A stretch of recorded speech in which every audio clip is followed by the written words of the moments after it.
Mike DeCourcy of the Sporting News joins me now on the Adam Gold Show. How are you, sir?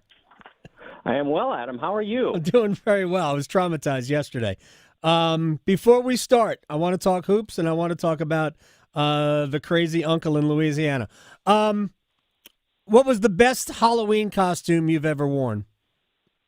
Well, that's a tough one. Thank you. The best one I ever wore was it was kind of an inside joke at my college radio station. I was one of the other one who there was a disc jockey who became very successful as a DJ, and he was kind of like he was like the emeritus DJ at our college radio station. He had already gone on to be in the profession, but he was around a lot, and so it's and now he's passed away, but he was a lovely man. His name was Clark Ingram, and he had success in Phoenix and some other places, and but miss him now. And that was, and I did a very effective Clark Ingram. Very good. I was Harpo Marx one year. Oh, good. Did a very good Harpo Marx. You could tell that I grew up in an environment that would have appreciated Harpo Marx since I didn't know who he was as a kid. But I'm just going to write yours down. You were once Venus Flytrap from WKRP in Cincinnati. As God is my witness, I thought turkeys could fly. All right, I want to start with the college basketball season, which starts on Monday. I kind of feel like we're moving to a better start for this. There do seem to be a lot of big matchups early. I know Duke the next night on Tuesday, they're going to play Texas. Carolina and NC State are both doing soft opens for their season, but they get right into it with big games. Do you get the sense that we're getting more of these games as we get? I don't know why we're getting that, but I just get the sense we're getting more of them. I think the exhibition concept has helped a lot. Proof positive that there is someone out there who will complain about everything. I saw your tweet. There was a tweet last night complaining about the exhibition games because people take them too seriously. And I'm like, oh my gosh! I mean, we've got Louisville playing Kansas, and we've got Kentucky playing Purdue. And people are showing up in the tens of thousands to see these games, and the money is, I believe, mostly going to charity. And somehow we can find a way to complain about that. And a lot of it was televised, so you could get a glimpse of your team, or you can get a glimpse of Darren Peterson. Okay, I've heard so much about Darren Peterson. He didn't play in the U19s. What does he really look like? Now you see him. Can we really complain about this too? I just didn't even know what to say about that. But I think that we're going to a better start to the college basketball season. The complaint that I would have is not that once we get this going, that we will have a lot of high-level games. I'm happy about that. But I don't understand the move to do so many of them off campus. The percentage has got to be higher than it's ever been. Yeah. And I'm not talking about Maui and that sort of thing. I'm not the biggest fan of the whole thing in Vegas, the Players Era tournament. I'm not a huge fan of that. But the concept of teams playing teams is great. I just wish that there were fewer one-off events on neutral floors. Go play in somebody's gym, man. It's not going to hurt you. Because the promise is they're going to come back to yours next year. And I think the people who are season ticket holders, that's the one group of basketball fans that is completely overlooked, as well as the student season ticket holders, if you want to call them that. They don't have not every school has that concept, but the student fans as well. Let's get these games back on campus. I know Duke and Arizona played a home and home. I think Duke's got one of those as well, but in many ways, Mike Krzyzewski kind of pioneered that, right? They didn't play. They wouldn't play on your floor. They'd take the game to a United Center and play there. Duke has been playing a home game, in air quotes, at Madison Square Garden basically every year for the last 2 decades. And they do it a lot because they'll make more money doing it. It's more of a money thing than anything else. And also a lot of teams, the NCAA tournament, they're not played on home floors. So, I can make arguments why it makes sense, but you're 100% right, because you don't get the same environment at a neutral site like Texas and Duke are playing at Spectrum Center in Charlotte, which they'll sell it out. Everybody make a lot of money. We'll see a great basketball game, but it will be nothing like where the game at Cameron or at the Irwin Event Center in Austin, because those college basketball environments are, to me, that in college football second to none in sports for environment. Yes. So it's what separates college basketball from the NBA. NBA has better talent. There's nobody disputing that. But one, we have the home environments in college basketball, and two, we don't have let's say Cooper Flag 2024-25 edition taking 7 steps from the foul line to the bucket to make a goal. A little shot that isn't a shot at Giannis. That's a shot at all the people who were trying to prove to us that was not a travel. That is the silliest thing I've ever seen. Why can't we just admit that they missed the travel? I just don't understand that. Because apparently, as long as you're rolling the ball in your hand, you can go as far as you want before you put it in your second hand. Now you've done a gather. That's how it works. Oh my gosh, it's like, come on, why are we doing this? Well, my kid, who now likes both levels of the sport, but first was an NBA fan, he looked at it and just laughed. It was like, how did they not call that? Because they didn't. And in many ways, when I watch the NBA, I'm kind of okay with not calling it, because I'm not necessarily there. I'm there to be entertained when I watch the NBA. Now we get to the playoffs, I think we got a different animal. Mike DeCourcy of the Sporting News is joining us here on the Adam Gold Show. I asked this question of some local guests last week. I'm just curious your thoughts. If I gave you just the 3 triangle area schools, in what order would they finish in the ACC? Well, without seeing a schedule, and especially in a conversation, I'll give you like a little bit of help. Duke plays Carolina twice and Louisville twice. Carolina plays Duke twice and Syracuse twice. State plays Wake twice and Virginia twice. Well, Duke's going to finish at the top of that group regardless of the schedule. Okay. I'm thinking more of the other two. Okay. Because they're pretty close. They really are. They're both very good.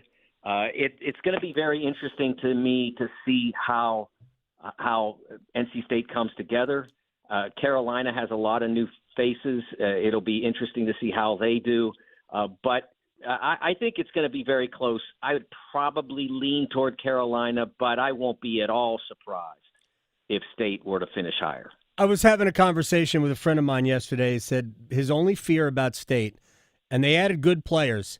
He said they didn't add good players necessarily from offensive-minded programs.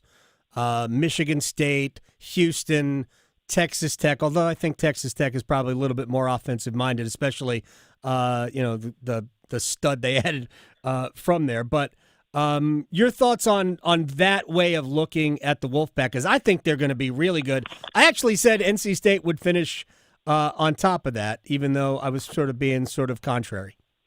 Well, I mean, look, NC State, you look at Trey Holloman, for instance. Mm-hmm. Although he comes from a team that may have been considered defensive-minded, he's a very versatile offensive player. He could play point for you. He can make shots. He played off the ball as a secondary playmaker and not a primary perimeter option, but someone who they weren't afraid to have take a shot. I look at Darian Williams, who I think is going to be one of the best players in the league. I don't worry about him being able to score. I think he'll score at a really high level. He averaged 15 points on a team that had JT Toppin on it. Mm-hmm. He's going to be fine. So no, I don't worry about that element of it at all. As a matter of fact, I like it better when I can get guys who've been coached to guard, but who can score. And I don't think that they need to have been coached to guard necessarily, because that Will won't play them if they don't. But if they come in with that mentality, it's not that big a transition for Will Wade to say, okay, you got to guard, and Trey Holloman's going to be like, you know where I came from, right? Right, exactly. No doubt about it. Arsenault as well, right? if you're playing for Kelvin Sampson, Yes. you know, A, you know how to guard. B, you know how to compete. There will be no give up there. Mike DeCourcy of the Sporting News is joining us here on the Adam Gold Show. One of the other things that this elevated level of exhibitions have given us, we're talking about these high level games. It gave us an opportunity. I mean, normally the exhibitions. I remember when Duke would play Fayetteville State, Right. like Division II schools, and that's fine. It's cool for those, schools to come to Cameron or to the Smith Center and whatnot and play. But Duke at Tennessee, and I'm sure Tennessee was trying to win. I mean, I think both teams were trying to win. I know it doesn't count. Did we really see Cameron Boozer go for 24, 23, and 6? I'm telling you, one, he's super talented. He's outstanding, and they call him the most decorated high school player of all time because his teams won so many national awards. Obviously Kareem Abdul-Jabbar / Lou Alcindor didn't have those opportunities because Cameron's great, but he ain't that. Yeah. But he's going to be fantastic. It's this whole freshman class, not the whole one, but the upper echelon of this freshman class is fantastic. This is I looked at it yesterday. I think this is the best freshman class we've had in close to 20 years. And so you're going to see impact at Duke. You're going to see impact at Kansas with Peterson. You're going to see it at Louisville. Mikel Brown, I love him. A.J. DeBonsa out at BYU. Yeah. There's a ton of outstanding freshmen in this group. And I mentioned Mikel Brown in that group. Cameron and his brother did not play in the U19s, and Peterson didn't either. But there were a lot of outstanding players that went to the U19s and won a tournament that sometimes the U.S. has a tough time winning because they get caught with a lot of guys who don't want to leave their college teams and that sort of thing. So this time we sent a bunch of high school guys over there and they kicked butt. It's going to be a blast. We're going to have more fun in the Triangle with college basketball this year than we have had in a long, long time. I want to ask you something that Rick Pitino told a colleague of yours, and I want your reaction to it. Our friend Matt Norlander from CBS was at Big East Media Day, and he was talking to Rick Pitino about expanding the NCAA tournament. You, Matt, and I are in alignment. We're against it. But Rick Pitino said, I mean, if it's only 8 teams, what's really the harm? And the response from Matt was, well, it diminishes the regular season. He said, yes. For 8 teams? Does it really diminish the regular season for 8 teams? I understood what Pitino was saying. I still don't want to expand it, but I'm not sure it will do any damage to the regular season. It'll do significant damage. Okay.